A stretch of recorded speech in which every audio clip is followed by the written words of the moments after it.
In today's episode of the Daily Brief, I'll talk about two interesting stories. I first talk about how printed circuit boards are rewiring the global chessboard, and finally, I talk about industrial gases, the backbone of all industrial production. Welcome back to the Daily Brief show by Zerodha, where our aim is to simplify the biggest news in the financial markets in a way that's one level deeper as compared to news channels. I'm your host Akshara, and today is Friday, 12th September.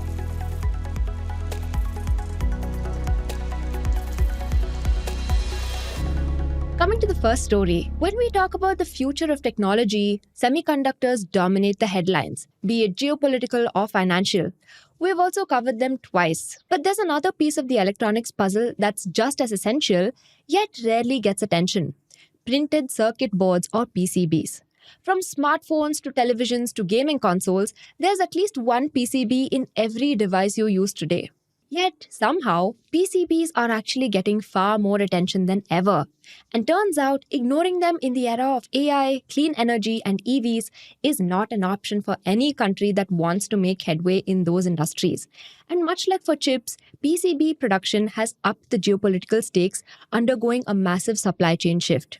So we'll be looking at what goes into a PCB, who makes them, why the supply chain is shifting, and what India is doing about them.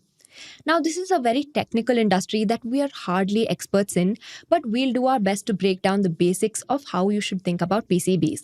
Let's dive in. Before we get into the intricacies of PCBs, what do PCBs even do?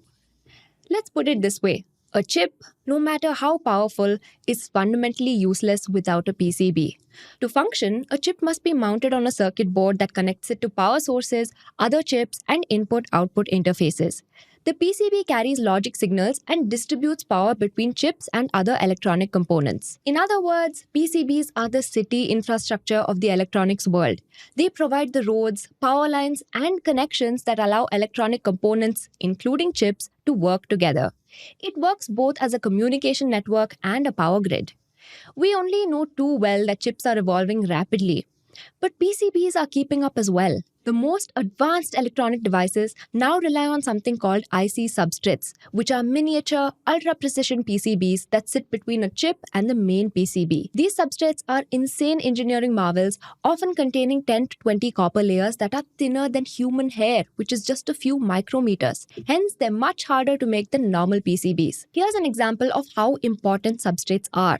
So in 2021, the world faced a massive chip shortage, and not necessarily because there wasn't enough silicon, there weren't enough high-end substrates.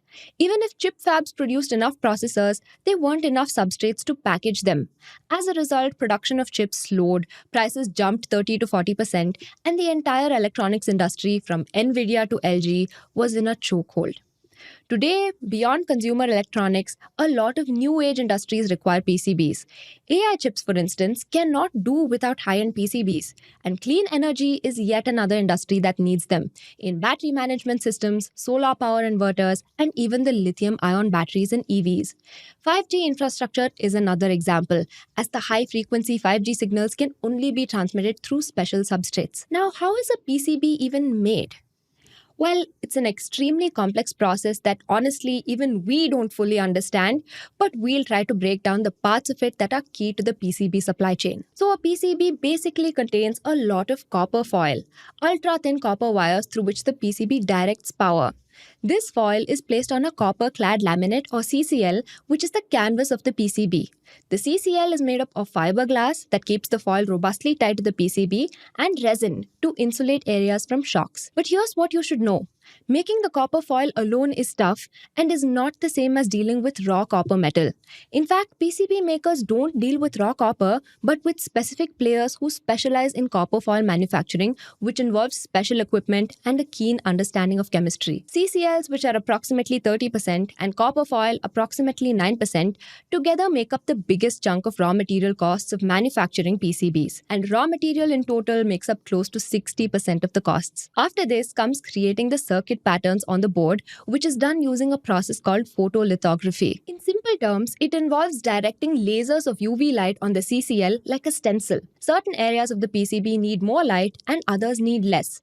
A protective layer ensures that.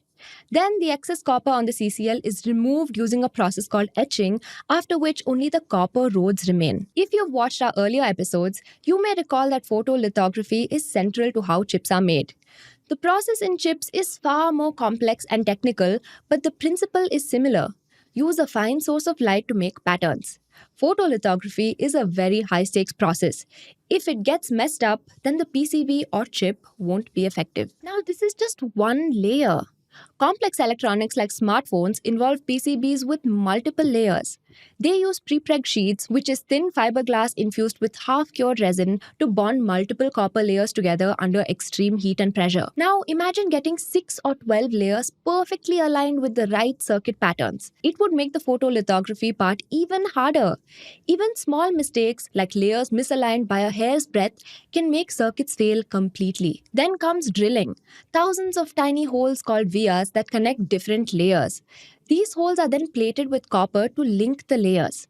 Think of it like dipping a cookie in chocolate, except you're coating the inside of microscopic holes with copper. All these steps make PCB manufacturing a capital and machine-intensive process. But it's also about the knowledge needed to master and execute at scale a high-tech baking process. Now that we're done with the hard part, let's talk supply chains. For a long time, PCB production was primarily located in East Asia. So Japan, Taiwan, South Korea, and China, which commands approximately 50% of global volume. These countries themselves became stronger in making PCBs because Western companies shifted there to chase lower manufacturing costs. However, there's a catch. While China dominates volume, it doesn't necessarily capture value. The cutting-edge substrates for the high-performance chips used in AI, 5G, and clean energy remain largely controlled by companies from Taiwan, Japan, and South Korea. Companies like Taiwan's Unimicron and Kinsos, Japan's Ibiden and Shinko, and South Korea's Samsung Electromechanics have decades of R&D in advanced materials and ultra-fine processing. China is investing heavily to catch up, but remains behind as of now. Now, the entire supply chain is experiencing another shift due to two simple but powerful forces: geopolitics and economics. The US-China trade war has slapped high tariffs on Chinese-made goods, and PCBs were no exception. This has lowered the cost advantage for companies located there, and additionally, the US is reprioritizing domestic PCB production with the Protecting Circuit Boards and Substrates Act. On top of that, border concerns about over-reliance on China has pushed companies toward diversifying production. This is particularly true for companies from Taiwan, which faces intense hostility from China. They'll need to find an outlet before both of them go to war. On the economic side, Chinese PCB makers expanded so aggressively that an oversupply emerged in low to mid-tier boards.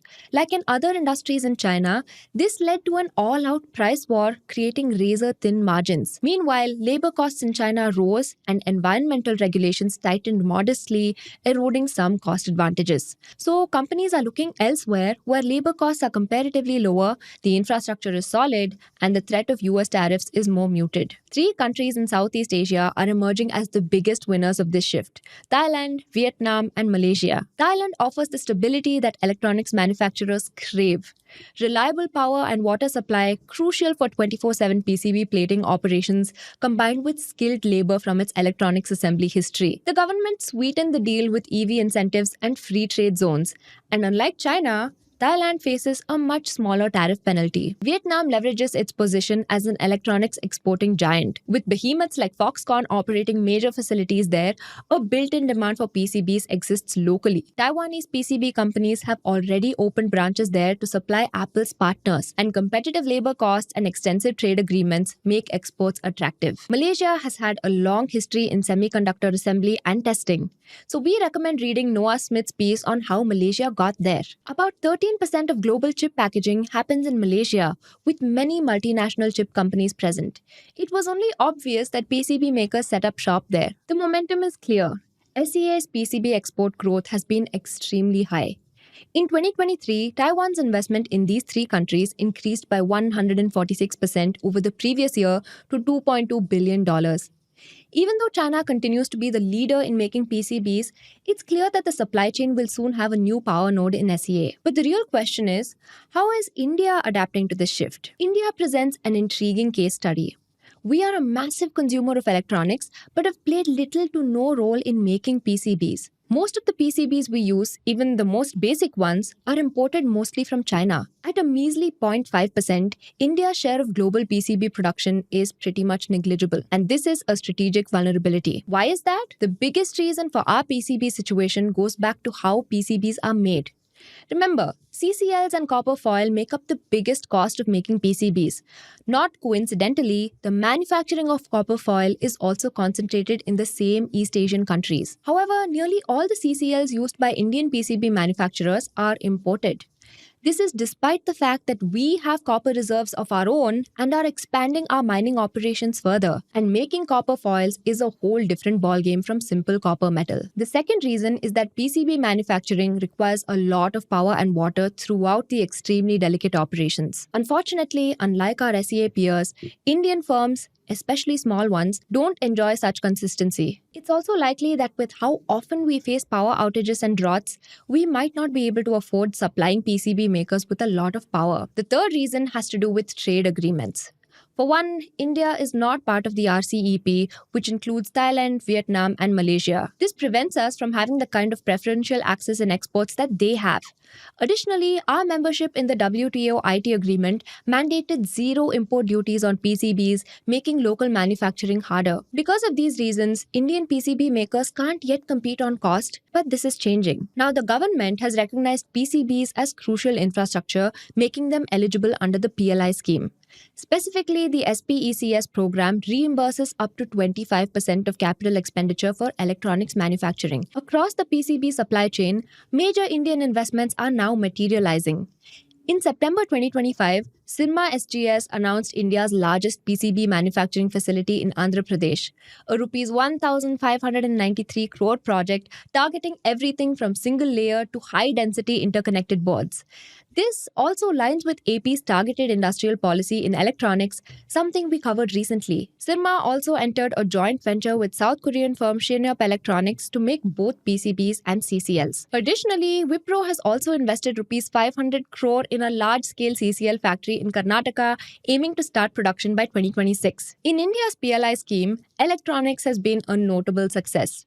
We have created multiple successful electronics hubs which should attract PCB makers in time. Indian electronics assembler Keynes has already taken a leap by building its own PCB factory. So there's a huge market for domestic PCBs waiting to be tapped. Here's a comment from Syrma on the same. The market is estimated at about $5 billion, 90% of which is imported approximately, and only 10% is made in India. Out of that 10%, 30% is contributed by one single company, another 40% by 8 or 9 organized companies, 10 companies, and balance 30% are in the unorganized sector. They believe there's a vacuum for an organized player to come in, and they've decided to come in with a very strong technology partner to encash in on the emerging requirements of PCBs in India. These are being facilitated by anti-dumping duties and the PLI scheme, so they believe they have exciting times ahead in this particular vertical. So here's the bottom line. The global landscape of PCBs is just like the PCB itself, complex and distributed. With the supply chain shift, existing players are being challenged while new countries move up the ladder. With regular developments in AI, solar energy, and EVs, the PCB will only evolve further to meet the needs of these new industries. At the same time, we want a piece of it, especially to complement our rising electronics sector. Only time will tell if India manages to catch up. The future of the humble PCB has probably never been more exciting. Now coming to the second story. We have never looked at the industrial gases industry before, and frankly, we didn't realize how important it is. But once you know where to look, you will see it everywhere. Hospitals, steel plants, refineries, food packaging, even semiconductors, all of them run on a constant supply of gases. It's one of those hidden systems of the economy, quiet, technical, and taken for granted, which makes it all the more interesting to unpack. We've been learning on the go through reports, articles, and videos, and are hardly experts on it, but for now, we'll do our best on giving you a tour of this strange, invisible business. In your science class at school, you must have learned a key fact about the natural state of air. It's 78% nitrogen and 21% oxygen. But this composition of air is useless to any industrial process. A blast steel furnace, for instance, needs 99.5% pure oxygen delivered at high pressure 24/7. A semiconductor fab doesn't want mere normal nitrogen. Its supply should be free of every trace of moisture and dust. Even a cola bottler doesn't want random carbon dioxide. It wants sterilized beverage-grade CO2. Now enter the industrial gases industry. Its job is to take ordinary air or chemical byproducts, strip them down, purify them, separate them, and deliver them in the exact form each industry needs. It's the invisible plumbing of modern industry, never noticed by the end consumer, but impossible to replace. The backbone of the business is the Air Separation Unit, or ASU. Think of it as a factory that takes in air, chills it to extremely cold sub-zero temperatures, and then distills it into liquid oxygen, nitrogen, and argon. Each gas is tapped off, purified, stored in tanks, and sent on its way. Large ASUs are massive power guzzlers. A single one can draw 50 to 100 megawatts of electricity, and that makes energy cost one of the biggest levers in the entire industry. Building one ASU can cost hundreds of crores upfront, with payback spread over 10 to 15 years. Ideally, you can only build an ASU if you have a long-term contract in hand, which is why they're often financed against 15 to 20-year take-or-pay deals with fixed minimum fees. Once you've made the gases, the next question is, how do you get them to the customer? Here, the industry works on three models. First, on-site or tonnage. If the customer is huge, let's say a steel plant, the gas company just builds a plant on the customer's premises, connects it by pipeline, and runs it for decades. The long contracts mean that even if the customer's offtake falls, they still pay a minimum fee. For the gas company, this is annuity-like revenue. For the customer, it means they never worry about supply. Second, merchant, which is bulk liquid by tanker. For mid-sized users, the gas is liquefied, stored in large cryogenic tanks, and shipped by road in insulated tankers. Customers store it in satellite tanks and vaporize it into gas as needed. Third, packaged in cylinders. For small customers like workshops, small hospitals, labs, gases are delivered in cylinders. This is the most operationally intense segment with the highest working capital and safety requirements, but also the highest per unit revenue. Clearly, geography is a massive factor in the industry's business model. Cryogenic tankers can only travel so far before the economics stop making sense. If your plant is in a region with dense industrial demand, like the steel cluster in eastern India, every trip is efficient. If you're serving scattered customers across long distances, your trucks spend more time on the highway than unloading. The denser your network, the lower your per unit logistics cost and the better your margins. And in gases, density is destiny. Now, utilization also matters in this industry.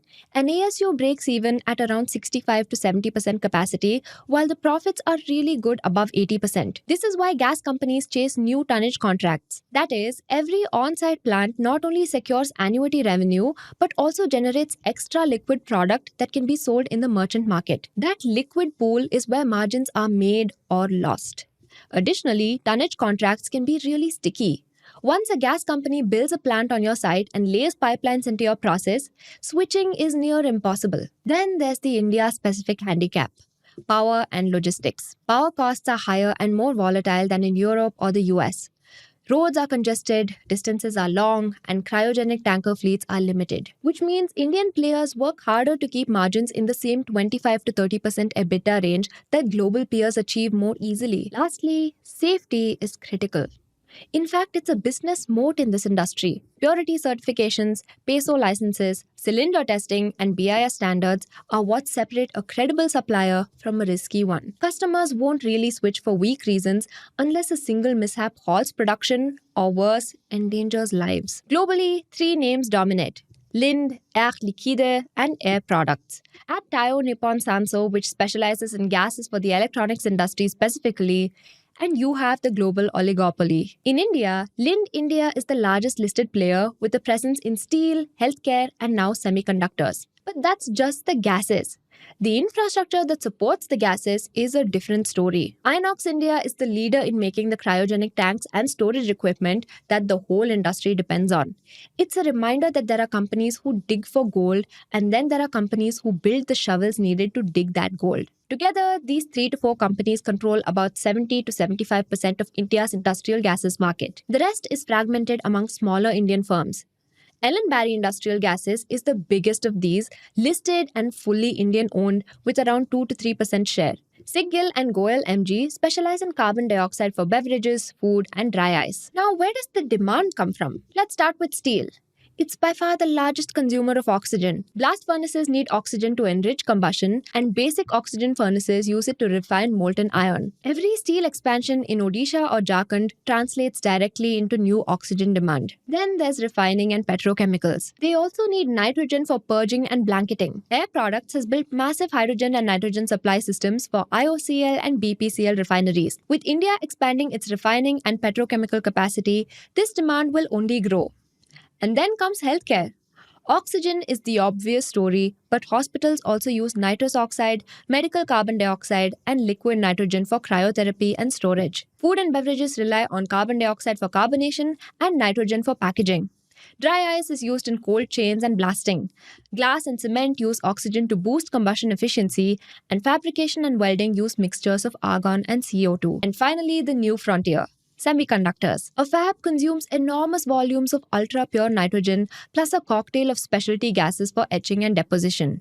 It's extremely tough to run a fab without having a dedicated on site gas system. Now, here's why this matters. Industrial gases are hardly glamorous. You don't see ads for them. You don't buy them off the shelf, but without them, steel doesn't flow, chips don't print, hospitals don't function, colas don't fizz, and many other industries will simply shut down. So the next time you see a cryogenic tanker on the highway, you'll know it's not just a truck. It's a piece of the hidden plumbing that keeps the economy alive. Now coming to the tidbits. Apple's iPhone 17 launch is historic. All US-bound models are now made in India, showing how Apple is reworking its supply chain amid US-China tensions. Experts say India is emerging as a key hub, though tariffs and costs remain challenges. Now coming to the next tidbit. India is unlikely to introduce a full crypto law, a government document shows, fearing regulation would grant legitimacy and create systemic risks. Instead, it'll maintain partial oversight, relying on taxes and existing rules to deter speculation. Officials also worry stablecoins could undermine UPI and fragment the payment system. Coming to the final tidbit. IDBI Bank has once again moved the NCLT against Zee Entertainment, seeking insolvency proceedings over a Rs 225 crore default linked to City Networks. Zee has called the plea malicious and noted that earlier applications were dismissed by both NCLT and NCLAT. We've already covered the entire Zee saga in detail here. That's all the news I have for you today. Thank you so much for watching and see you in the next one. Disclaimer: this content is for informational purposes only. None of the stocks, brands, or products mentioned are recommendations or endorsements.